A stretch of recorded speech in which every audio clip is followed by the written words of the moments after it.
Yo me voy a ir al encuentro de César Litvin, que es profesor titular de impuestos de la Universidad de Buenos Aires, hombre que, bueno, obviamente sabe muchísimo de estas cosas y vamos a ver si aprendemos algo nosotros. César, Enrique Sea, buenas noches, ¿cómo te va? Hola Enrique, un gusto saludarte. Igualmente y gracias por atendernos.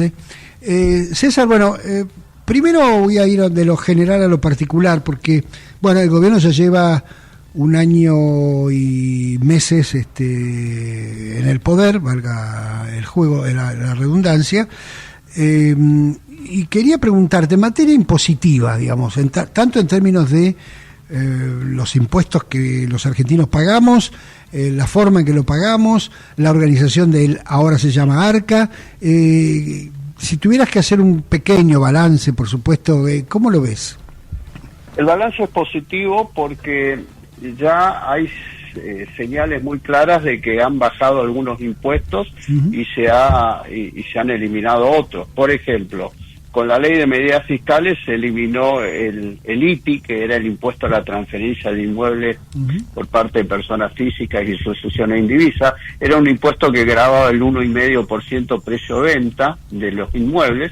Eso ya no existe. Quiere decir que cualquiera que haya comprado un inmueble antes de 1 de enero de 2018, cuando lo venda no tiene que pagar ese impuesto. No se prorrogó el impuesto país, aumentó la base para el monotributo para que los servicios tengan más posibilidad de quedarse en el monotributo, que es un privilegio porque el salir del monotributo es un salto al vacío, ¿sí?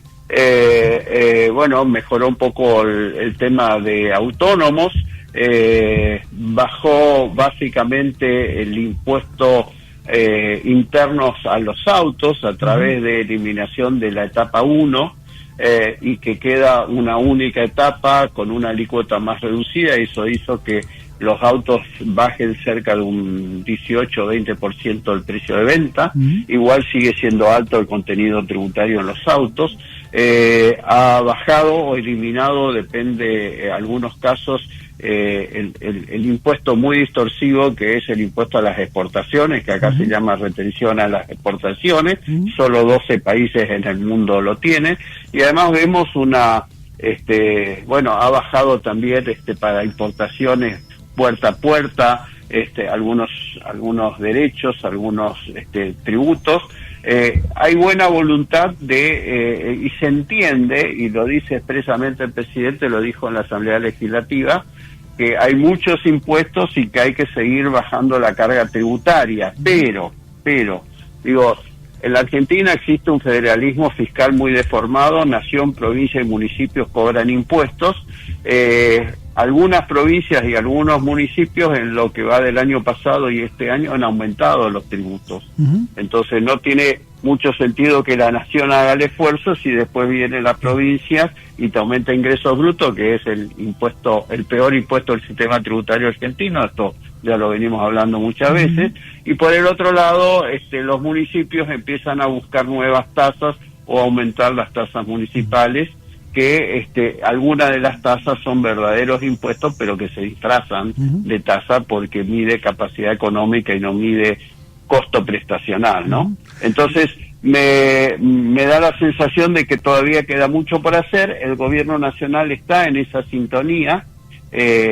Hay una promesa de reducir la cantidad de impuestos nacionales, pero el trabajo más arduo lo va a tener cuando tenga que enfrentarse o hacer un verdadero pacto, pero pacto que sea un pacto estricto, no como los pactos anteriores que no tenían sanciones por incumplimiento.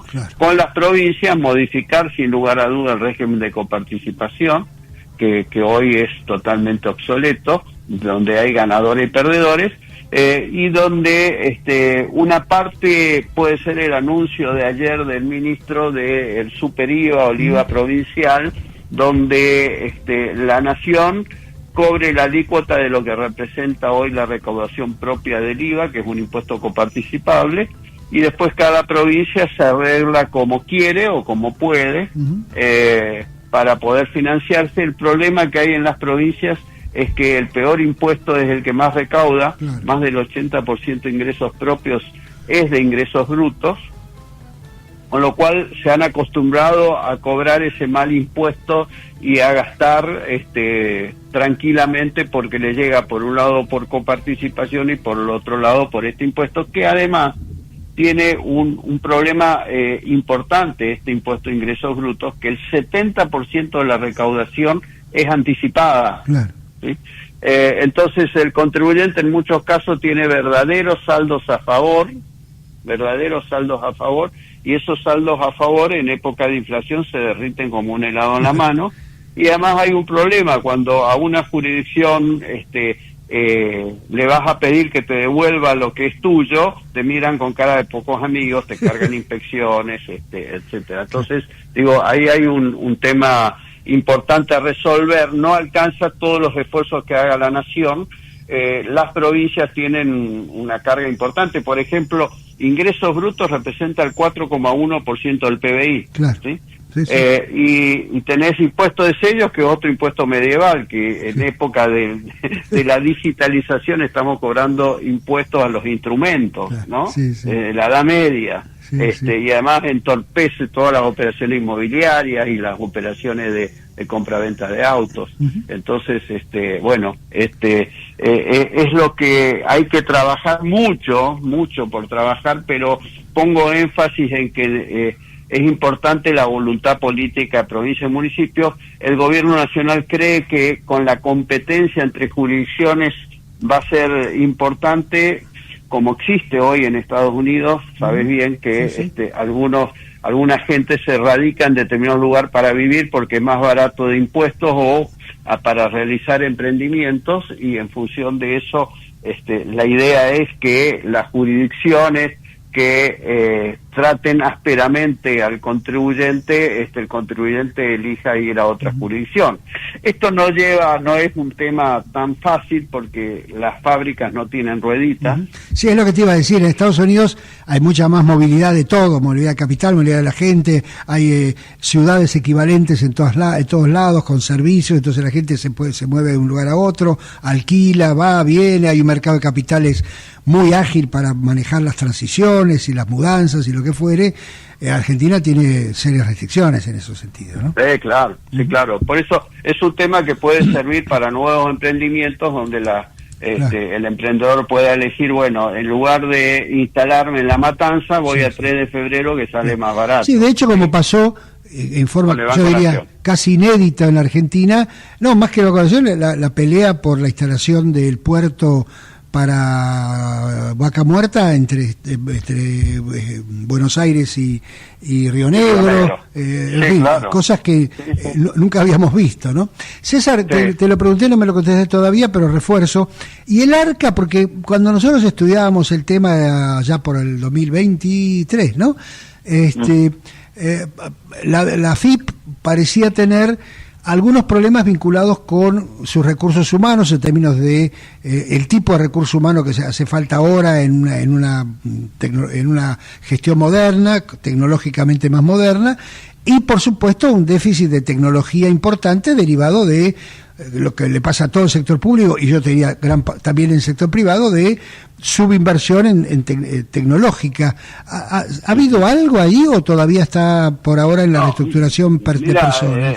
El problema que hubo en AFIP es que el gobierno anterior no invirtió prácticamente en tecnologías, con lo cual todos los sistemas están un poco prendidos por alambre, ¿sí? Y eso hace que se caiga la página, eso hace que cuando uno quiera hacer los aplicativos, que serían los que antes eran los formularios, tenga complicaciones. Bueno, empezó la gestión del nuevo gobierno tratando de mejorar eso. Después se vino la reestructuración, el cambio de nombre, y la idea también es de racionalizar un poco la cantidad de colaboradores que tiene ARCA. Creo que están en ese trabajo, no es un trabajo de un día para otro, y creo que el punto que deberían apuntar es que inviertan mucho en tecnología, porque hoy una administración tributaria sin buena tecnología no cuenta con las herramientas indispensables para un buen control fiscal. Bueno, ahora no tenés más remedio o no tengo más remedio que llevarte a la coyuntura. Hace un ratito hablábamos con Luis Seco, a quien vos conocés, por supuesto, es un economista, sí, de los eventuales temas macroeconómicos vinculados con esta idea del gobierno de incentivar que salgan los dólares del colchón y que se consuma más con dólares, etcétera. Y le dije, mira, la parte técnica, impositiva, legal, etcétera, dejémoselo a los expertos, porque en mi caso, por lo menos, tengo serias limitaciones. Así que te pregunto, primero, digamos, ¿ves factible esto? Sin saber mucho de lo que es esto, ¿no es cierto? O por lo menos yo no lo sé, pero por lo menos está claro que el gobierno quiere que la gente, el otro día el ministro Caputo, no sé si fue ayer o antes de ayer, dijo, bueno, que la gente con más de hasta $100.000 pueda ir y comprar lo que tenga que comprar sin dar explicaciones, sin que nadie te pregunte nada. Sonó un poco difícil, pero vos sabrás. Mira, Enrique, la verdad que son anuncios donde después hace falta ver la letra, ¿sí? Hasta ahora no hemos tenido acceso a ningún proyecto de norma, entonces hay que imaginarse, ¿sí? En primer lugar, un concepto macro. Yo creo que es buena idea para todos, para el que tiene el canuto en la caja de seguridad o en el colchón, y lo tiene hace un tiempo y no lo trabaja, hay inflación internacional, cada vez se compran menos con los dólares, le haría bien ponerlo a trabajar esos dólares, ¿sí? Y por el otro lado, al gobierno le vendría bien desde la macro que esos dólares empiecen a circular en la economía, el mercado inmobiliario, el mercado automotor, en electrodoméstico, etcétera. Así claro, que te interrumpo ahí, sí, te lo acepto, sí, pero te interrumpo ahí un minuto. Hace 8 meses hubo un blanqueo, donde la gente podía blanqueo, hacer esto, ¿no? ¿O no? Sí, quiero ahí aportar un dato concreto. Sí. El blanqueo que fue aprobado con la ley de medidas fiscales vence mañana, 7 de mayo, que es la tercera etapa, ¿sí? Ahora, un dato importante, el Poder Ejecutivo está facultado para prorrogarlo hasta el 31 de julio, ¿sí? Este blanqueo fue concebido en 3 etapas. Hasta octubre, etapa 1, la más barata, y la única etapa, esto es importante, que podía blanquearse dinero cash efectivo físico, ¿sí? Después vengo la etapa 2, que es una etapa donde el impuesto pasó a ser el 10%, ¿sí? Y ya no se podía blanquear dinero en efectivo, sino el resto de los bienes. Y esta etapa 3, que está terminando mañana en principio, o puede que sea prorrogada, el costo es el 15% y tampoco se puede blanquear efectivo, ¿sí? ¿Qué puede hacer el Poder Ejecutivo? Bueno, prorrogar la vigencia del blanqueo. Siempre recordemos que hasta $100.000 no tiene costo, ¿sí? Con lo cual, si no tiene costo, es más fácil. Ahora, perdóname una pregunta para entender. ¿El gobierno podría prorrogar, inclusive decir, ¿podés seguir blanqueando efectivo? Podría prorrogar la etapa 1. Algunos juristas pueden interpretar un poco con buena voluntad, ¿sí?, que la etapa 1, ¿sí?, el gobierno, si estaba habilitado a prorrogar la vigencia, también podría, ¿sí?, lo digo en términos condicionales, sí, claro, por supuesto, para tratar de ver por dónde puede ir, podría extender la etapa 1, que ya está vencida, pero la podría considerar que sigue vigente. Y entonces en esa etapa 1, si la vuelve a retomar, estoy imaginando, ¿no? Sí, por supuesto. No digo que esto es, si la vuelve a retomar, bueno, le da la posibilidad a todos aquellos que blanquean dinero efectivo hasta $100.000 sin costo, más de $100.000 tendrá costo, o a lo mejor prorrogan esa etapa diciendo que esa etapa se prorroga, pero el blanqueo puede ser solo hasta $100.000. Está bien, ¿sí? Entiendo. Y cuando es un blanqueo hasta $100.000, claro, nadie pregunta, porque con el blanqueo nadie te pregunta la película anterior de cómo llegaste a estos $100.000. Claro, entonces ahí sería simplemente el blanqueo que ya tenemos, en donde hay, vos me corregís, pero que se llama obturación fiscal, o no sé cómo se llama, que no mirás para atrás. Bloqueo fiscal. Bloqueo fiscal, y que lo que podría ser el Ejecutivo, un poco jugando al fleje, diría algunos juristas, bueno, decir, bueno, eso que terminó en octubre, en realidad se prorrogó unos días. Se prorroga hasta julio o hasta diciembre, hasta lo que fuere. O sea, eso se podría hacer sin tener que recurrir al Congreso y sin alterar demasiado el espíritu del blanqueo, digamos, ¿no? Exactamente, bien. Con lo cual, bueno, es el mismo blanqueo. La verdad, Enrique, no sé por qué quienes redactaron el blanqueo pusieron un límite al blanqueo de efectivo. Claro. Cuando si sabemos que hay mucho dinero en el colchón, si bien se blanqueó mucho efectivo, fue exitoso, más de 20.000 millones de dólares de efectivo, más que el blanqueo de Macri, pues 7.000 de efectivo. Bueno, pero hoy se ¿sabés puede lo que blanquear? pasa, César? Que generalmente nosotros, y ahí me incluyo, ¿no? Los economistas, y cuando estás en el gobierno peor todavía, ponés el objetivo de cortísimo plazo, que era apurar a la gente que blanqueara para que esos dólares pudieran servir para dar crédito, juntar reservas, etcétera, etcétera, digamos, ¿no? Claro. Como decía Peter Senge, un gran admirado que tengo en el management, la solución de ayer es el problema de hoy. Entonces, sí. Okay. Pero bueno, es lo que hay, y me parece que podría ser la ventana por donde entre este uso del dinero que le viene bien a todos. Bien. Y las otras cosas que estuvieron dando vuelta en el sentido de decir, bueno, no, vos comprás sin que nadie te pregunte el origen de los fondos o lo que fuere, solo sería posible en el marco de el bloqueo fiscal, porque en otro contexto me parece que, no sé, vos me corregís, pero me parece que no sería posible, ¿no? Acá, Enrique, hay que distinguir lo que es plata negra de plata sucia. ¿Sí? La plata negra es proveniente de una actividad lícita, una venta que no pagó impuestos, con lo cual el bloqueo es un bloqueo fiscal que corrige o es una indemnidad contra la plata negra, ¿sí? En cambio, la plata sucia no tiene solución con el blanqueo, y están todas las normas de lavado de dinero, antilavado, que pueden operar cuando hay una operación inusual o sospechosa.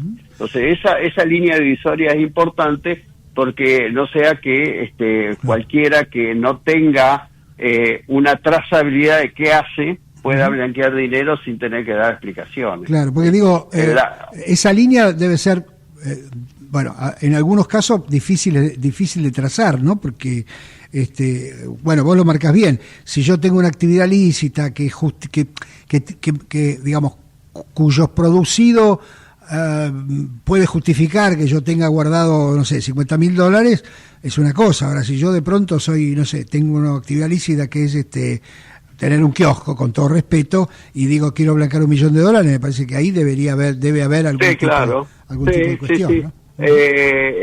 Todo lo que es lavado de dinero siguen con todas las facultades vigentes, y ahí es donde se puede analizar caso con caso los casos relevantes, ¿no? Hay un dato importante que te quiero transmitir. Hoy los escribanos, cuando las escrituras son inferiores a los 250 millones de pesos, no tienen que pedir la certificación de origen de fondos lícitos. Mira vos. O sea, esto es importante, y sí, hay 2 veces por año que va actualizándose esto.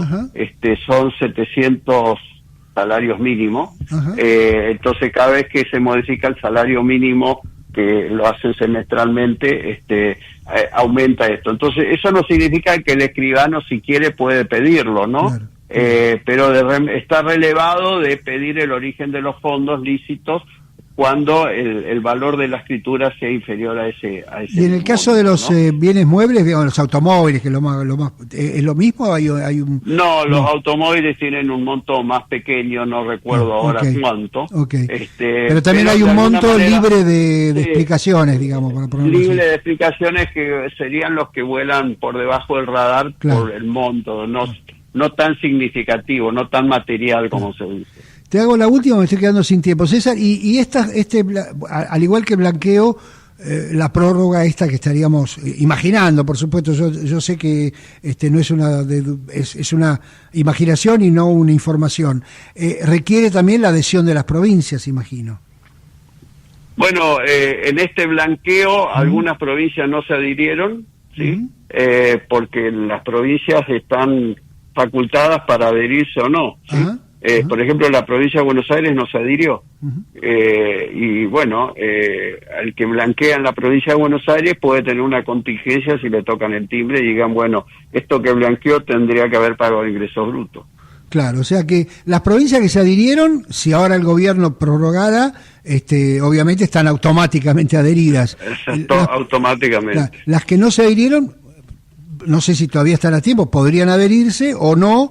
Sí, podrían adherirse. Entonces, el problema que tenías hasta ayer lo seguís teniendo, en el sentido que si vos tenías una propiedad o lo que fuera en la provincia de Buenos Aires, no sé si hay otra grande que no se adhirió, esa provincia te puede venir después uno puede justificar, esto lo tenía de años ya prescrito, hay distintos mecanismos de defensa, pero no deja de ser un dolor de muela tener que justificar todo esto. Y la ley penal cambiaria sigue vigente, ¿verdad?